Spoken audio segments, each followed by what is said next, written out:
This program provides education, not advice. See the truthayf.com disclosure page for details. This is where technology, innovation, and personal finance come together. This is the truth about your future with Rick Edelman. Brought to you by Global X ETFs, dedicated to providing investors with unexplored intelligent solutions. It's Monday, March 6th. Welcome to the program. I want you to define the word full for me. What does full mean? Well, I think you would say that full means full, no more, at capacity, topped out. If I ask for a full glass of water, you're going to pour water in that glass until you can't pour any more water into the glass, right? Full means full. We're done. Well, unfortunately, that word has been incorrectly used by the Social Security Administration, and it is causing millions of Americans to make bad decisions that they wouldn't make if it weren't for the Social Security Administration's incorrect usage of the word. This came to a head for me because I had a conversation last week with a friend of mine. He owns a restaurant. Known him for decades. My wife and I love his restaurant. We're there frequently, have been since the 1980s, frankly. And he told me that he's planning to retire. He's thinking about it. And he told me that he was thinking of retiring 2 years from now. And so we had a conversation about it and such. And in the course of it, I asked, so Joe, I said, why are you planning to retire in 2 years? And he said, well, part of the reason is that in 2 years, I'll be 66. And at 66 and 10 months, I can take my Social Security. Well, he had obviously been to the Social Security website because he specifically cited 66 years and 10 months that he's allowed to take his Social Security benefits.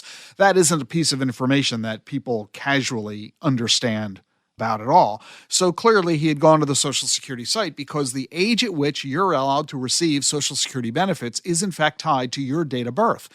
And for him, based on his date of birth, he gets Social Security benefits at age 66 and 10 months. But I said, hey, whoa, slow down, my friend. You're referring to Social Security's full retirement age.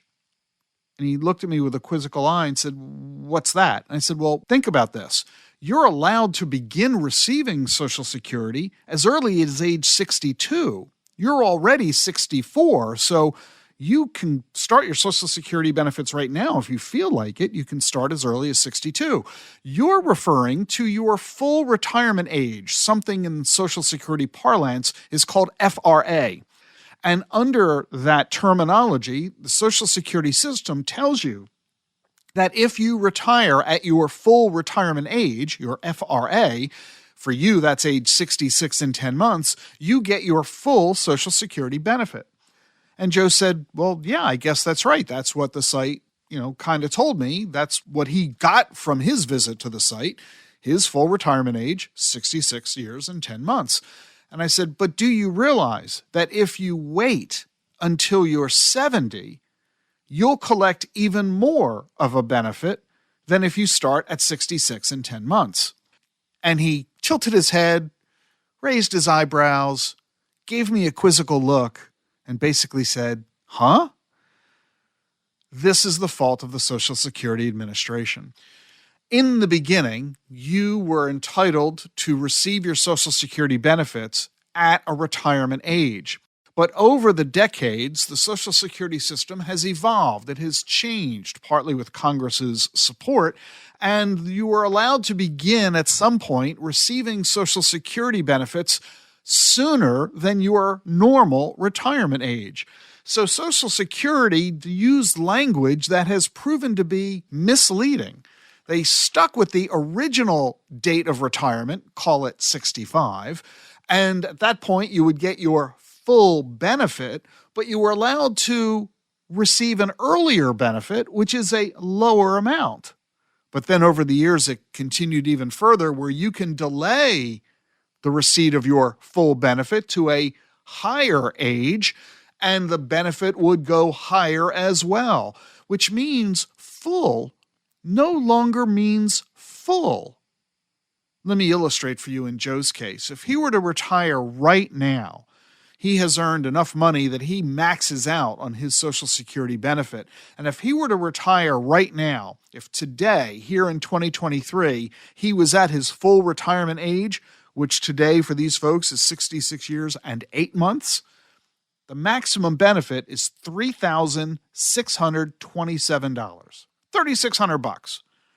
Now, if someone who's entitled to that money doesn't want to wait that long, and they begin at age 62, they take a haircut. They don't get $3,627. They get $2,572. They get $1,100 less by starting their benefits several years earlier. So you can choose. Start your benefit at age 62 and get $2,500, or wait until you're 66 and get $3,600. Or wait until you're 70 and get $4,500. Yeah, $4,555.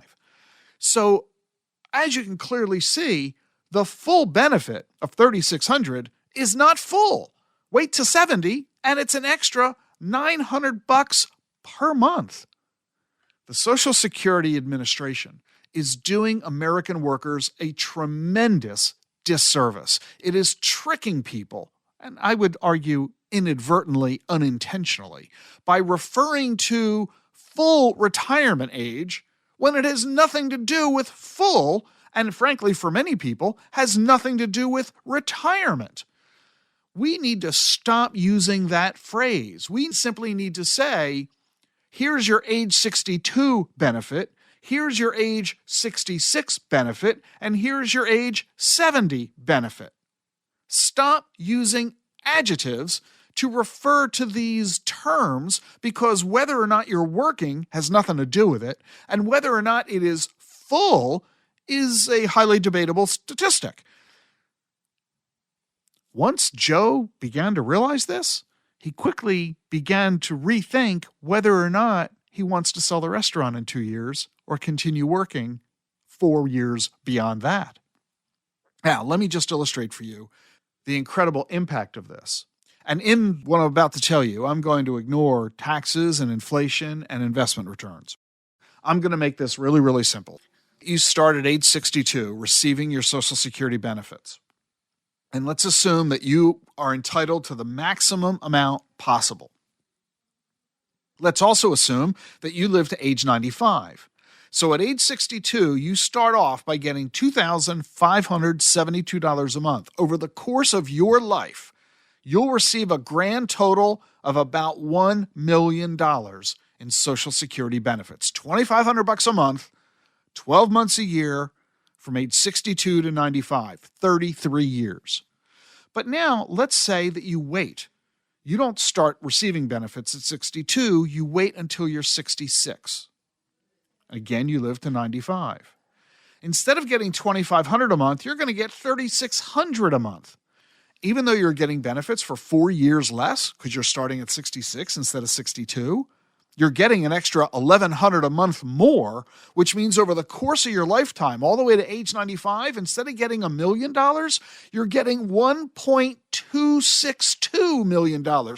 You're getting an extra $250,000 over the course of your retirement. And if you wait until you're 70, yeah, you're denying yourself Social Security benefits for 8 years. But when you finally start to get your benefits at age 70, instead of getting $2,500 a month, you're getting $4,500 a month. You're getting $2,000 a month more. Between age 70 and age 95, you're going to get a total benefit of nearly $1.4 million. You're getting about $350,000 more over the course of your lifetime by waiting until age 70 compared to starting at 62. This is something the overwhelming majority of American workers do not understand, because they look at Social Security and they see that they can start at 62, and they also see that, there's a full retirement age of 66, and they are not at all aware of the incredible economic benefit of waiting to age 70. Because the system is complicated and confusing with very little resource for education and information in your best interest. And as a result, millions of Americans are receiving hundreds of thousands of dollars less in Social Security benefits than they're entitled to. Ignore the word full when it comes to Social Security because, quite frankly, they're full of it. Hey, if you're listening to me on Apple Podcasts, make sure you subscribe and leave a review. I just got one from a listener who calls themselves Wondering Where to Turn, and they wrote, quote, "This is not the same Rick Edelman. This is Rick in his new chapter talking about the future of investing. What got us here won't get us into our 100s. We need to think differently, and Rick is helping us do that in his new show.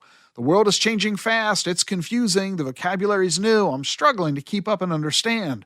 But I've trusted Rick all these years and glad to have him ushering me into this new era. Thank you, Rick." Well, TT, Wondering Where to Turn, thank you for the great review. Glad you're enjoying my new format. Hey, leave a comment if you've got one or a review. Do it on Apple Podcasts for the truth about your future with Rick Edelman. I might read yours on the air too, even if I don't like it. Thanks. See you tomorrow. The Truth About Your Future is sponsored by Global X ETFs. Rapid advancements in telemedicine, genomics, and biotech are transforming the healthcare industry. From wearable technologies tracking our vital signs to breakthroughs in diagnostic capabilities, a new standard for personalized medicine is emerging. Could your portfolio use a checkup? Visit globalxetfs.com to learn how you can invest in the future of healthcare. The Truth About Your Future with Rick Edelman is sponsored by Charles Schwab. Schwab's passion for serving clients is more than standard practice. It's part of who they are. With transparent pricing, 24/7 live support, and a satisfaction guarantee, the people at Schwab go the extra mile to help you on your investing journey. They're not just financial people, they're people too. Learn more at schwab.com/whyschwab. That's schwab.com/whyschwab. A longer lifespan means a longer retirement. Be ready. This is The Truth About Your Future with Rick Edelman.